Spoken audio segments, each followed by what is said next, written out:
Hello' guys, আজিৰ এই ভিডিঅ'টোত দুটা ৰিক্ৰুটমেণ্টৰ বিষয়ে আলোচনা কৰিম।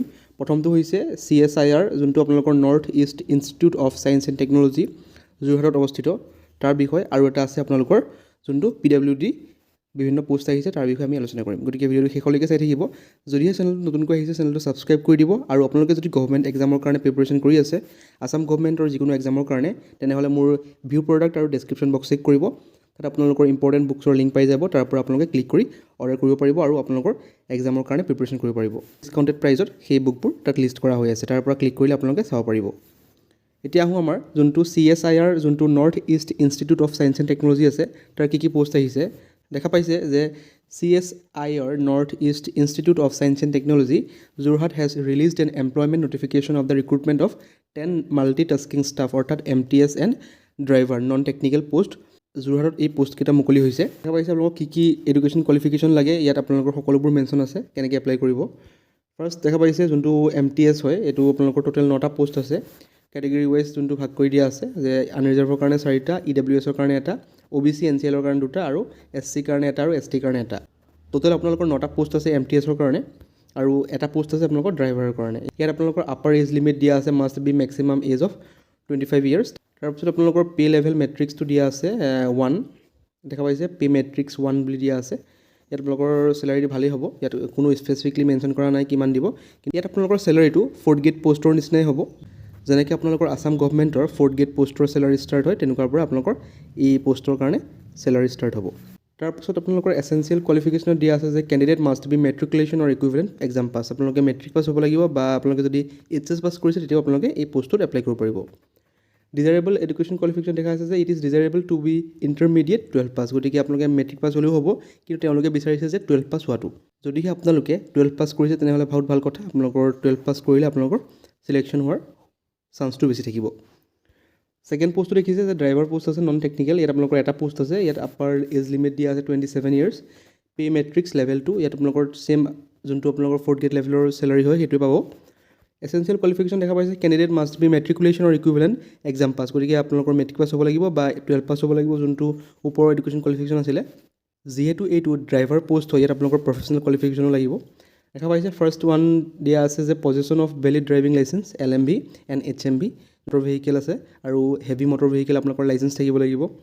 তাৰপিছত নলেজ অফ মটৰ মেকানিজিম, আপোনালোকৰ নলেজ থাকিব লাগিব। কিছু আপোনালোকৰ কিবা বিসংগতি যদি হয় সৰু সুৰা, তেনেহ'লে আপোনালোকে যদি ঠিক কৰিব পাৰে সেইটো আপোনালোকৰ কাৰণে বহুত ভাল হ'ব। তাৰপাছত experience of driving a motor car for at least 3 years. আপোনালোকৰ এক্সপিৰিয়েঞ্চ থাকিব লাগিব ড্ৰাইভাৰৰ এটলিষ্ট 3 ইয়াৰ্ছৰ, সেইটো কাৰণে আপোনালোকৰ এইটো বিচাৰিছে। তাৰপিছত ইয়াত দেখা পাইছে যে the applicant must B citizen of India. এইটো গম পায় যে আপোনালোকে ইণ্ডিয়াৰ চিটিজেন হ'ব লাগিব এই পোষ্টৰ এপ্লাই কৰিবৰ কাৰণে। এজ ৰিলেক্সেশ্যন দিয়া আছে যে ST SCৰ কাৰণে 5 বছৰ আৰু OBC কাৰণে 3 বছৰ। ঠিক তেনেদৰে আপোনালোকৰ যিবোৰ আছাম গভৰ্ণমেণ্টত থাকে ৰিলেক্সেশ্যন, তেনেকুৱা ধৰণৰ ইয়াত দিয়া আছে।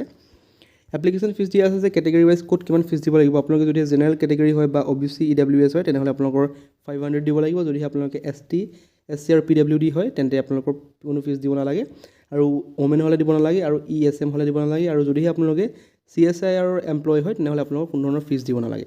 এতিয়া আহোঁ যে কেনেকৈ আপোনালোকে এপ্লাই কৰিব। দেখা পাইছে যে ইম্পৰ্টেণ্ট লিংকছ মোৰ ডেছক্ৰিপশ্যন বক্সটো লিংক থাকিব, তাৰ পৰা আপোনালোকে ক্লিক কৰি সকলোবোৰ এপ্লিকেশ্যন ফৰ্ম ফিল আপ কৰি ডকুমেণ্টছ আপলোড দি আপোনালোকে এপ্লাই কৰিব পাৰে। দেখা পাইছে ইয়াত আপোনালোকে ইম্পৰ্টেণ্ট ডেটছ দিয়া আছে যে starting of online application submission আপোনালোকৰ 5 তাৰিখৰ পৰা ষ্টাৰ্ট হৈছে, অৰ্থাৎ 5 মে'ৰ পৰা অনলাইন এপ্লিকেশ্যন ষ্টাৰ্ট হৈছে, আৰু ইয়াৰ লাষ্ট ডেট দিয়া আছে 4 জুন, অৰ্থাৎ জুনৰ 4 তাৰিখলৈকে আপোনালোকে এই পোষ্টকেইটাৰ কাৰণে এপ্লাই কৰিব পাৰিব। গতিকে এইটো আছিলে ফাৰ্ষ্ট এডভাৰটাইজমেণ্টটো। এতিয়া আমি আহোঁ যে ছেকেণ্ড এডভাৰটাইজমেণ্টটো কি আহিছে। নেক্সট পোষ্টটো আহিছে আপোনালোকৰ PWD আছামৰ ফালৰ পৰা। দেখা পাইছে যে Assam public service commission APSC has released an employment notification for the recruitment of 53 junior engineer post electrical. গতিকে আপোনালোকৰ জুনিয়ৰ ইঞ্জিনিয়াৰ যিসকলে ইলেক্ট্ৰিকেল কৰিছে, অৰ্থাৎ ডিপ্ল'মা কৰিছে, তেওঁলোকৰ কাৰণে এই পোষ্টকেইটা হয়।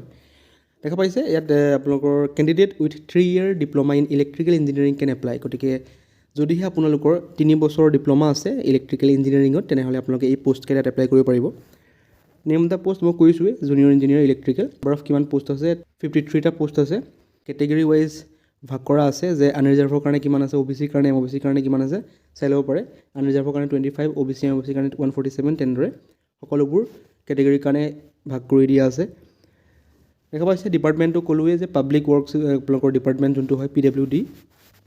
তাৰপিছত আপোনালোকৰ স্কেল অফ পে দেখা পাইছে যথেষ্ট ভাল আপোনালোকৰ 14,000 to 70,000 grade pay 8,700 pay Ben 2 যথেষ্ট ভাল চাকৰি হয় এইটো যিহেতু APSC কণ্ডাক্ট কৰিছে আৰু জুনিয়ৰ ইঞ্জিনিয়াৰিং পোষ্ট হয় এজ লিমিট দেখা পাইছে যে age limit not less than 18 years 18 বছৰতকৈ কম হ'ব নোৱাৰিব আৰু 40 বছৰতকৈ ওপৰ হ'ব নোৱাৰিব এডুকেশ্যন কোৱালিফিকেশ্যন মই কৈছোঁ যে candidate having 3 years diploma in electrical engineering from any technical institute recognize by AICTE গতিকে আপোনালোকৰ যদিহে 3 বছৰীয়া ইলেক্ট্ৰিকেল ইঞ্জিনিয়াৰিঙৰ ডিপ্ল'মা আছে তেনেহ'লে আপোনালোকে এই পোষ্টকেইটাত এপ্লাই কৰিব পাৰিব আপোনালোকে আৰু সেই ডিপ্ল'মাটো ৰেগুলাৰ কোৰ্চ কৰা হ'ব লাগিব তেতিয়াহে আপোনালোকে এই পোষ্টকেইটাত এপ্লাই কৰিব পাৰিব আৰু দেখা পাইছে আপোনালোকৰ ৰিলেক্সেশ্যন দিয়া আছে যেনেকৈ মই ক'লোৱে যে আসাম গভৰ্ণমেণ্টৰ যিবোৰ ৰিলেক্সেশ্যন থাকে সেইবোৰ ইয়াতো দিয়া থাকিব এতিয়া আহোঁ আপোনালোকৰ এপ্লিকেশ্যন ফিজটো গম পাই APSCৰ এপ্লিকেশ্যন ফিজ 297 আৰু যোনসকল OBC হয় তেওঁলোকৰ কাৰণে 197 ST SC আৰু BPLৰ কাৰণে 47 PWBDৰ কাৰণে 47 গতিকে এইকেইটাই হ'ল আপোনালোকৰ এপ্লিকেশ্যন ফিজ